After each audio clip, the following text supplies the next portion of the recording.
menacing, teasing, silently sliding into my treasured peace of mind, familiar in a sickening way, evil with the eyes of a pate. Such staged affection he has for me, holding out a helping hand, waiting to pull me at opportunity into his dark lair of greed. Come, he says, all-knowing, we are both so alike. A great team we have been many a life. Don't you remember me, sweetheart? My heart pounds, fear engulfs me as I try to push him away. Begone, I scream, standing tall. I will always find you, he taunts. Beware of him. The sound of an owl knocked me out of a deep abyss.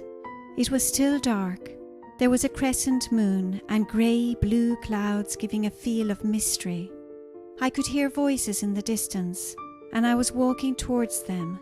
Then I turned the corner of the road and saw a caravan. The leader was sitting outside reading a scroll and appeared to be in deep cerebration.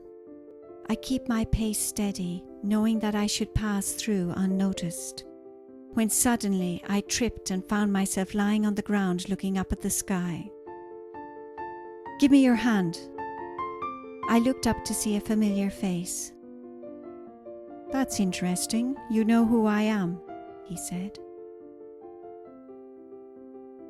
I looked straight into his face and felt that I did know him, but I didn't know him. It was more of a sensation than anything else. I pulled my hand from his and took one step backwards. Then he started laughing so menacingly.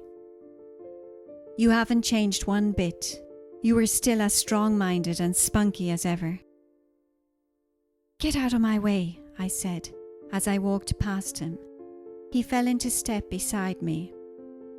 Don't be so mad, he said. Please find someone else to bother, I responded. We haven't seen each other in a few lifetimes, and this is the welcome I get? Do you remember our history? I did not answer that, as I would prefer him to think I do. Come on, let's sit down for a while. No, thank you, I must keep on track. You are insufferable.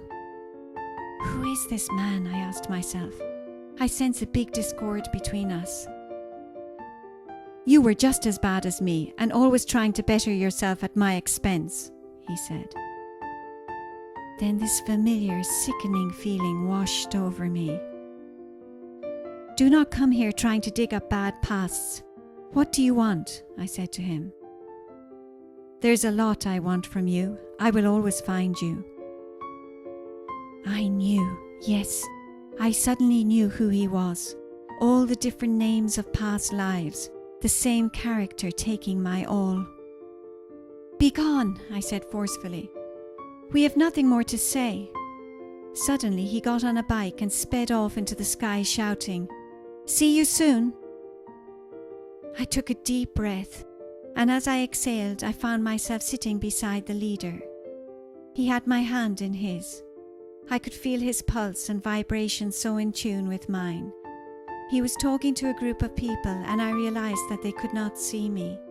Just the feel of his hand in mine was worth 1,000,000,000 hugs and kisses. I could smell his scent, and memories began to unfold. Then I rested my head on his shoulder and drifted off into sleep. I opened my eyes to a bright day. I was clammy and my head throbbed. My sister was by my bed with a big smile. You had us worried there for a while. Just a bad cold, my darling. You had a very high fever. Bella called me. Now sleep, don't worry about the children. I closed my eyes. I could feel healing vibrations through my body. Thank you, I whispered into the unknown, as I was lulled into a sweet slumber. Then I heard a whisper, Beware of him.